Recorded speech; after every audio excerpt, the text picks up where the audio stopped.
2025-yil 2-aprel kuni Amerikan genetik kompaniyasining Hamilton urug'lari mana yana Buxorolik akalarimizga chiqib ketyapti. Hamilton qopida 75.000 dona urug' bor, mana yozilgan. Bir qopi 1 gektarga yetadi. Don siliz yo'nalishida eksa bo'ladi. Yaxshi qarasa gektaridan 15-18 tonnagacha beradi. Bu realni bor narsa. Bu Hamiltonning yaxshi tarafi suvsizlik joylarga, yerida sho'ri bor joylarga juda yaxshi o'zining natijasini ko'rsatgan.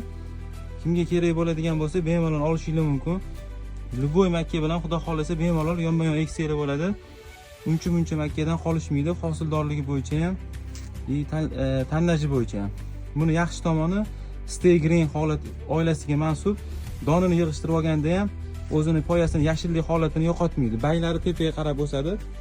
Kimga kerak bo'lsa, pastdagi raqamlarga yoki Mega Agro Sektor xizmatiga murojaat qilasizlar. Salomat bo'linglar.